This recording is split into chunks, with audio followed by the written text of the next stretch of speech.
Hi everyone, this is Chocolate and I've updated my UE planner since Clownshiro decided to do Witch again and drop UE at the same time as they drop Sanctum and do it in the middle between CBs. So this is actually kind of good in terms of CB play because you have more time after the first batch or after Sanctum releases to get the first batch ready, and after that it's kind of expected that the next CB after this is going to be a little bit further back, so we have even more time to prepare for the second batch, but I'm going to get into that. So first of all, I've segmented this video into chapters. One just going over the plans here I've made, and another one for how to use this sheet over here if you want to do your own UE calculations or plan out how you're going to handle UE for yourself. So let's just get into it. The first one is the actual true refreshless route, because 15 days means we do have a lot of time to farm for the first batch in terms of CB.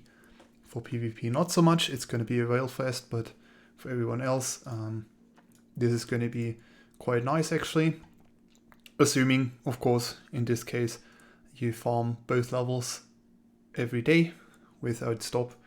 And as you can see here, even without refreshes, you can get Hiyori to max, Rei and Kyaru to level 70, and Kokoro to unlock.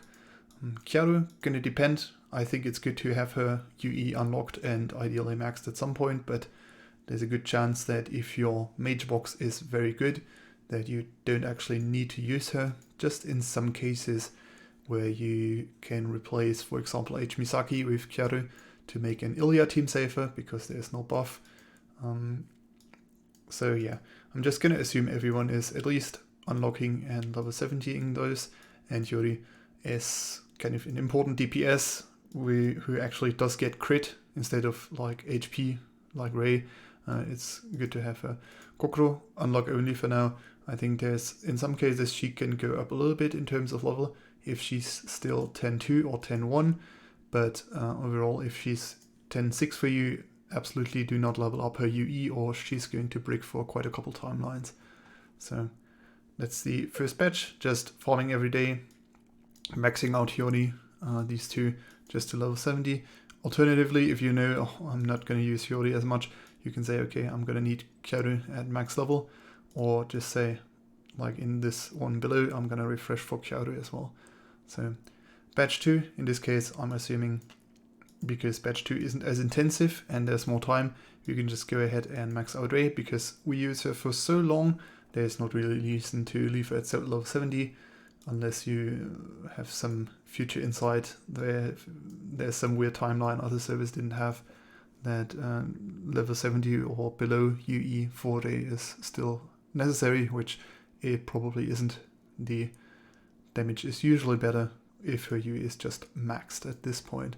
So Yukari as well, there's some defensive stats on her UE, but generally it's necessary to have it at a high level to get the full heal that you want out of her. There's quite a few timelines that rely on her UE being at least level 50, I think. So I'm just going to say pre-farm for level 70 and upgrade as necessary. Arisa, just there's not really much to think about her here. We want her maxed, so also make sure that you have the 100 shards ready for batch 2 when it drops to max out your Arisa. Batch 3, this is where things kind of get difficult and we need to prioritize. So Akari, despite having some tank timelines where her UE should be leveled up, I'm just going to go with an unlock here, because I think with our schedule there aren't any important ones at this point, so she's fine just to unlock. June is fine just to unlock anyway, unless you're using her for PvP. But Anna, kind of a sad part, because Anna does have a magic attack and M crit on her UE, so you would want her maxed. However, sadly, at this point there's just no time to actually do it for her. So by prioritizing others who are much more important, you kind of get a little bit more bang for the buck. And there's our Eriko, just the absolute god DPS for quite a while, where we are going to shift into Eriko plus Makoto teams instead of Eriko plus instead of Makoto plus Chrissy teams. And Shinobu, since she has TP boost on her UE, it's probably necessary to max it out for quite a few timelines so that she can actually hit the TP breakpoints and get UB on time. So that's kind of the reason why we're picking Shinobu over Anna here, just to get the TP boost from her UE maxed out. Moving on, batch 4.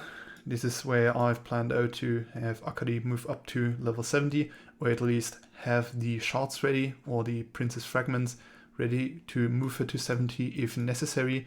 There are some timelines, I think, where she wants to be level 90 to preserve her rank 11 status, but you can just, in my opinion, just do that as it happens, because I think there's enough of a leeway to still upgrade with no refreshes if you do this.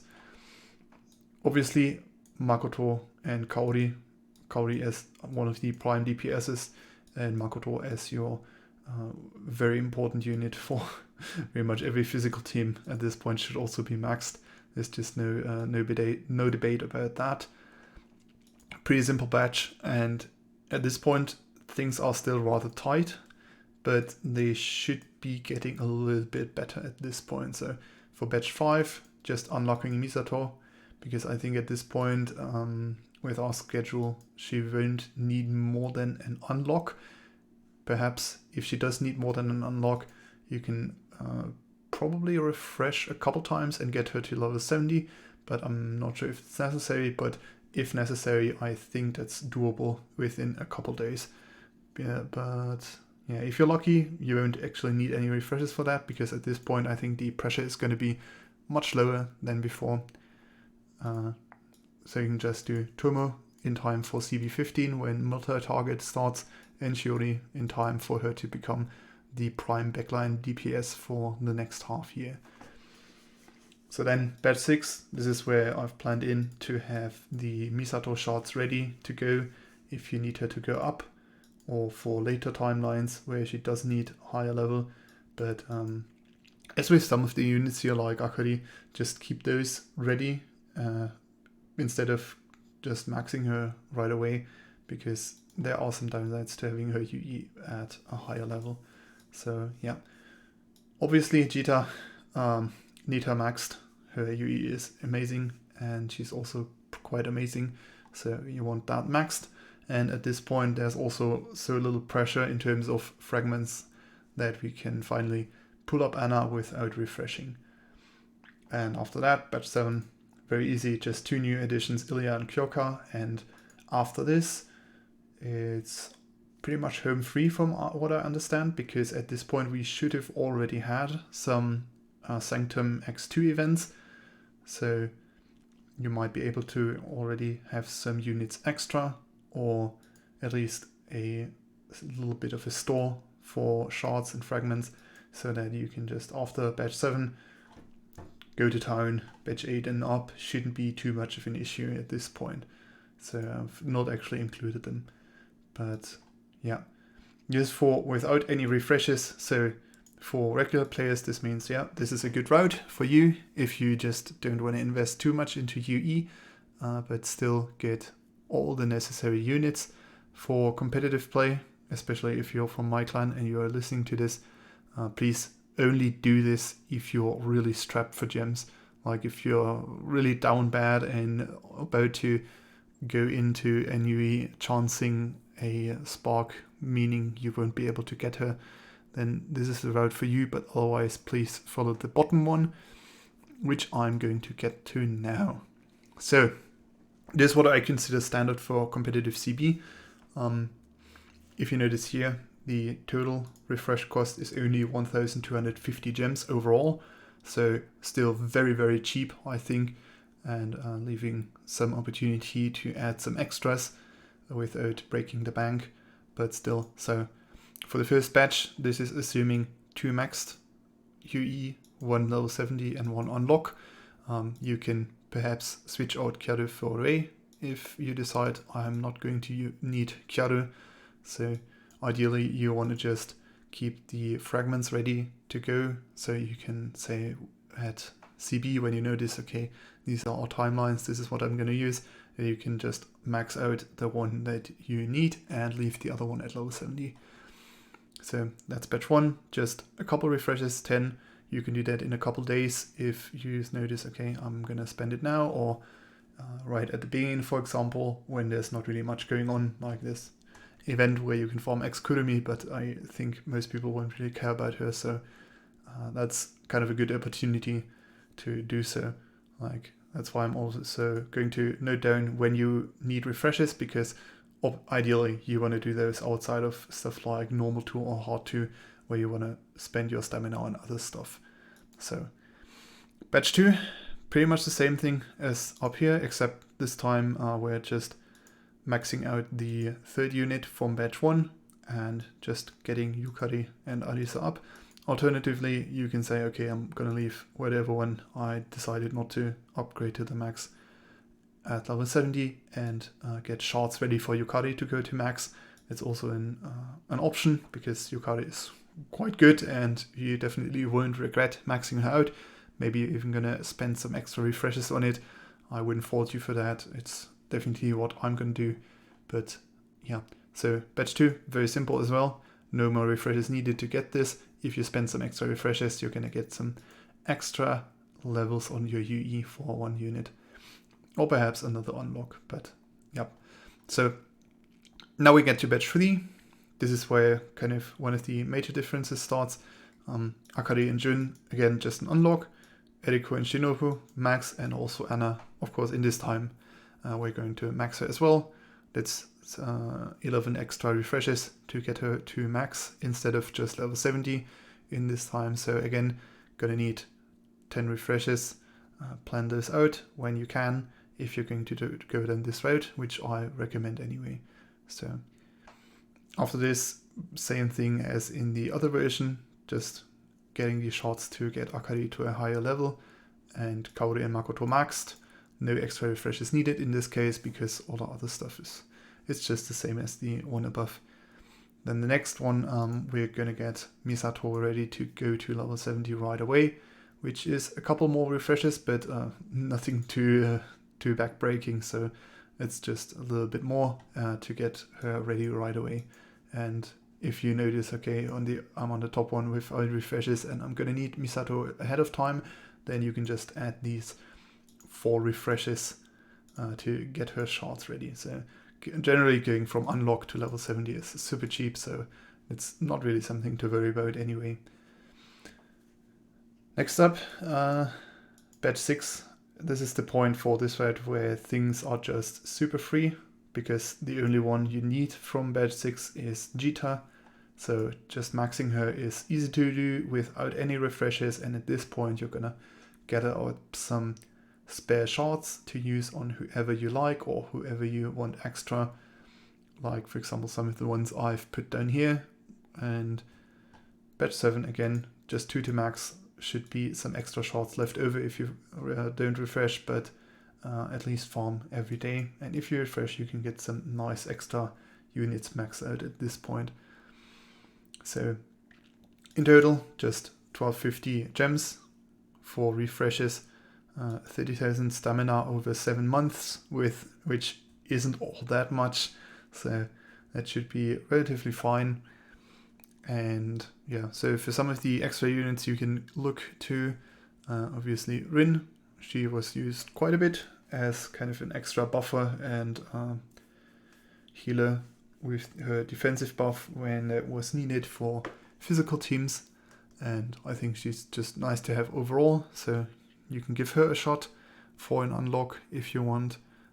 Monica, I'm not sure about when we're going to get the update where over time teams are more flexible, but she's kind of nice for that for a time, because her UE is also quite powerful for it. So she's a consideration. Ayana as well. If you notice you're going to use her, you're probably going to want to at least unlock her UE, but you can get to that when the time comes, if at all.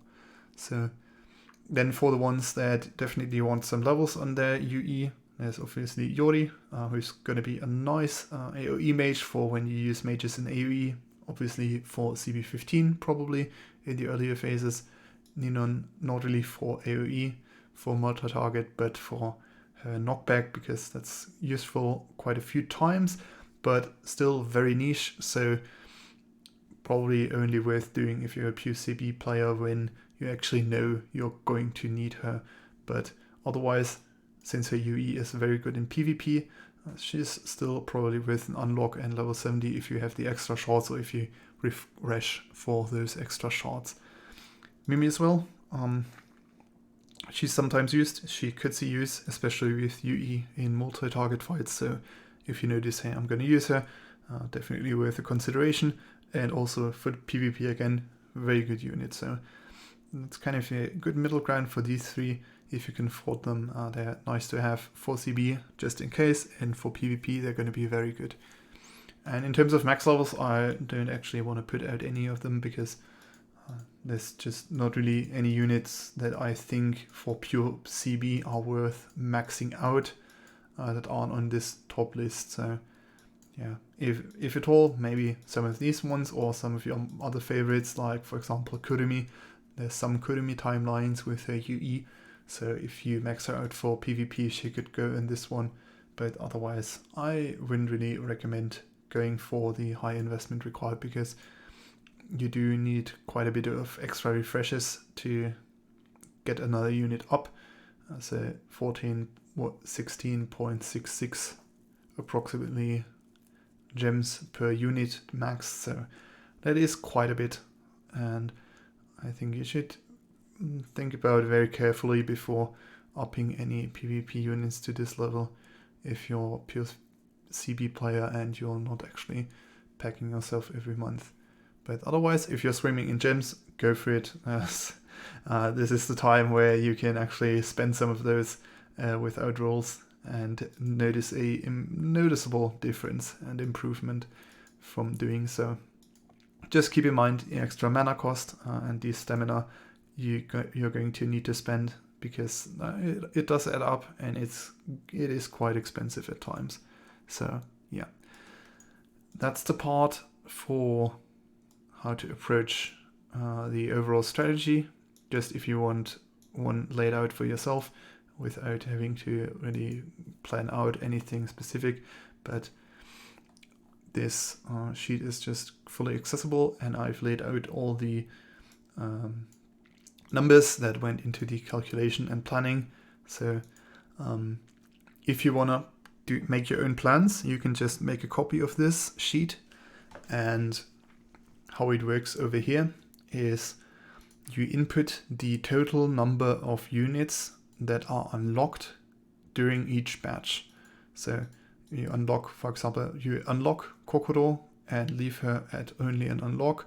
So it's going to be 1 for batch 1, 1 for batch 2, because she's still only unlocked. And then you add Akari and Jun doing batch 3, so that's now 3 units.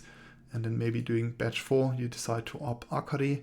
So one of those 3 wanders up to the level 70. So what you're doing here is basically just adding up every unit in total during each batch. Meaning at the end, you're going to have all the units that are at each stage all together, and it spits out the total cost for shards, and it also takes into account how many fragments or how many full hearts we are going to get from Lunar Tower, and subtracts those automatically, so we only have the actual shard cost we're going to have to invest, instead of the unlock costs added unnecessarily, because we do have those free heart unlocks from Lunar Tower. So here you will get the raw refresh days, which is if you want to get these UEs by this date, days after release, you are going to need to refresh this amount of days to get this. So what this means, in addition to this one below, so here it says 10 refreshes required. That means in terms of raw days to get all the shards required, you need to do 7.54 days of level 2 refreshes. But since there's some, if you don't refresh, you're still going to get shards.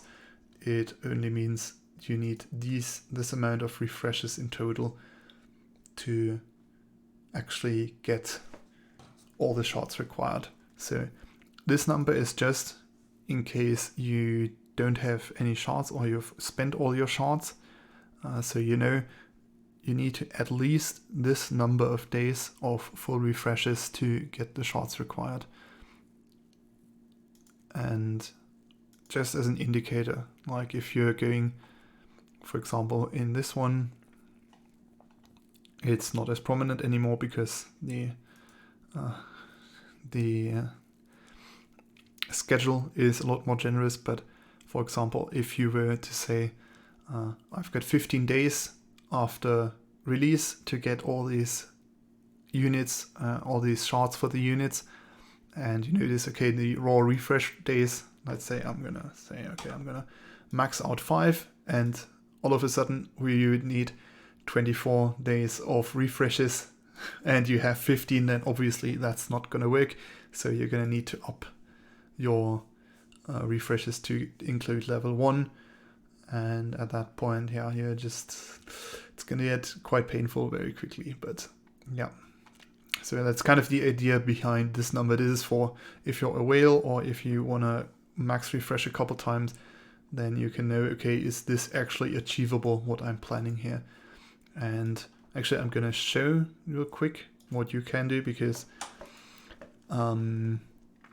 if you do refresh, so this would be 21 days of level 2 refreshes, would get you 5 maxed out units and 2 unlocked units for 240 shards you're actually going to need without the Lunar Tower fragments. So what this means, you wouldn't get this just by refreshing level 2. However, running the numbers with average lock until next CB, which is supposedly at the 15th, then it's very likely that you are going to be able to unlock 2 units and max out 5 if you refresh every level every day, all it attempts. So that's kind of one of the options you can take, and I think many are interested in, because they want to say, okay, if you move up here, I want to max out all 3 of these, unlock Kokoro, how much extra can I do? The answer is you can max out 2 extra units, for example, Peko and Kurumi, and unlock another one, for example, Nozomin, or save those shards up for the next batch. So I think if you're gonna use this planner, you'll be able to figure it out for yourself fairly quickly. It's a little bit hard to use someone else's tool sometimes, but I hope it's still easy enough. But in any case, the numbers are all here. So if you want to make up your own calculator, you can just do it on the side or just copy this into a new sheet and use it there. But yeah, I hope this was helpful and informative. So have a good day. Goodbye.